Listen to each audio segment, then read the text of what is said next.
સુરતમાં કોંગ્રેસના કાર્યકર્તાઓ દ્વારા માનનીય પ્રધાનમંત્રીશ્રીના માતાજી માટે જે અપશબ્દો ઉચ્ચારવામાં આવ્યા હતા એ અપશબ્દોના ઉચ્ચારણને કારણે ભારતીય જનતા પાર્ટીના કાર્યકર્તાઓ મોટી સંખ્યામાં અહીં ઉપસ્થિત થયા છે।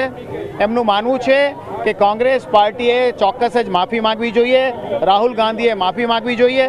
કોઈને પણ માતાજી હોય, તમારા હોય, મારા હોય કે માનનીય પ્રધાનમંત્રીશ્રીના, કોઈ પણ માતાજી માટે કોઈ પણ સંજોગોમાં કોઈ પણ વ્યક્તિ અપશબ્દો બોલે એ સાખી લેવામાં નહીં આવે, એ ચલાવી લેવામાં નહીં આવે। ખૂબ જ ગંભીર જે આપણે શબ્દ ન બોલી શકીએ એવા કોંગ્રેસના લીડર અને આરજેડીના લીડરની હાજરીમાં આવી ગાલી ગલોચ જેવા શબ્દ જે આપણે બોલી ન શકીએ તેની હાજરીમાં બોલાણે છે। સુષ્મા સ્વરાજી સદનમાં કહેતા હતા કે વિચારધારાની લડાઈ હોય, મતભેદ હોય, પણ મનભેદ ન હોવું જોઈએ।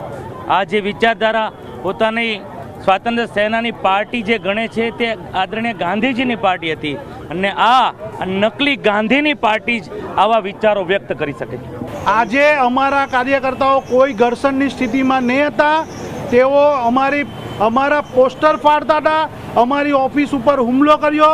અમારા કાર્યકર્તાઓ અમારા જે દૈનિક અમારું જે આચરણ હતું એ કરી રહ્યા હતા, એની અંદર કોઈ પણ જાતનું એ કૃત્ય નહીં હતું। પણ જ્યારે તેઓ જતા રહ્યા અને તેની સામે અમારા કોંગ્રેસી કાર્યકર્તાઓએ વોટ ચોર ગड्डी ચોરનો નારો લગાવેલો, તે પણ અમારી પ્રિમાઇસીસમાં ઊભીને અમે જે પણ કાયદાકીય કાર્યવાહી કરવાની હશે એ અમે કરીશું।